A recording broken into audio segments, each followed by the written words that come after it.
We're traveling from city to kind of smaller town, and then we're going to end up in Yanun, which is a village. So the wall is being built by Israel as a security measure to keep Palestinians from being able to access Israel. But here we are standing. Behind me is Hawara checkpoint. People are walking out of Nablus, and this is the area we would spend a lot of time monitoring what the soldier activity was, making sure that they were treating people decently, and I was taking photos, trying to, if there's photos and cameras present, then the soldiers are more likely to treat people with more respect. Half of the population lives in these houses in Lower Yanun, and then the other half of the population lives in Upper Yanun.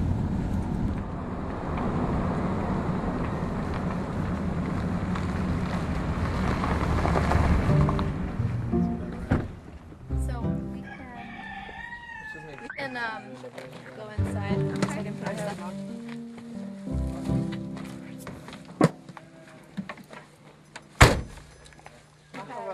As a human rights observer, we are meant to be present. We are meant to bear witness to the injustice that is happening.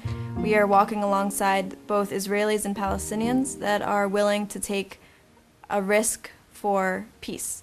And in this case, I was living in a village with just 100 people who live in constant threat. Their daily lives are underscored by this threat from the settlers that live up above them. I spent a lot of time with this family, parents Najiha and Kamal, and they have 6 kids, and they are working every day to just make a life for their children, just as any American is trying to make a life for their children.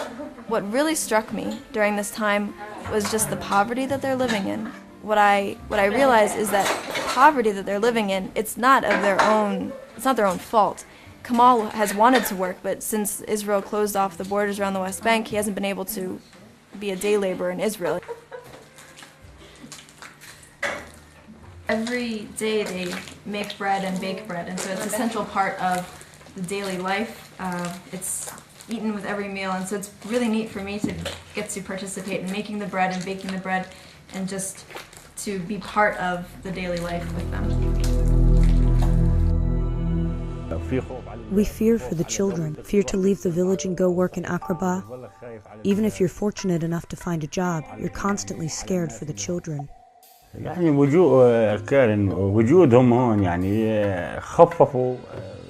and the presence of other foreigners reduce the pressure from the settlers.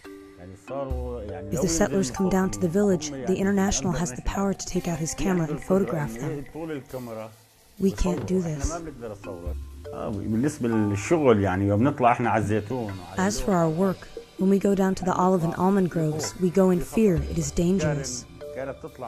However, Karen and her group come with us to work, even though they are scared as us. Karen began sending back emails, just as sort of a way of keeping in touch and reporting. And those emails would be a combination of her reflections on daily life in Palestine and on some of the people she was meeting, along with pictures that she was taking.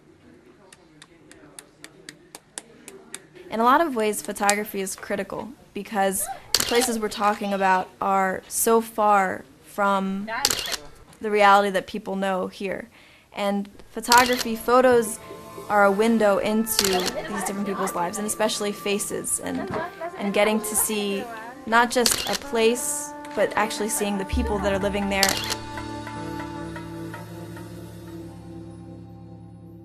The mission of the Baker Institute is to try to understand war and organized violence as human problems. And I think Karen's work and her thinking will go a long way toward giving us a better understanding about war's human problems.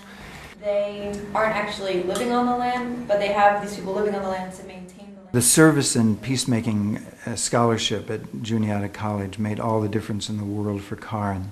She wanted to go to one of the places that was most remote and where people were finding, in fact, the most difficulties.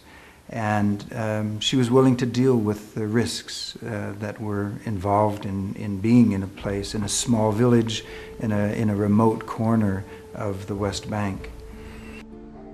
It says a lot about Juniata that they are willing to put the money forward for an award like the Service in Peacemaking Scholarship. Because without that, I probably wouldn't have come to Juniata. And without that, I wouldn't have been in a financial place where I can, after graduation, just move abroad and start this kind of work. We met Karen last year, and she's been coming here and helping us. I consider Karen to be one of my daughters. I always feel like she is one of my daughters. My work in the village of Yanoon really solidified my understanding of the conflict, and I have a pretty good understanding of the complexities and the hardship.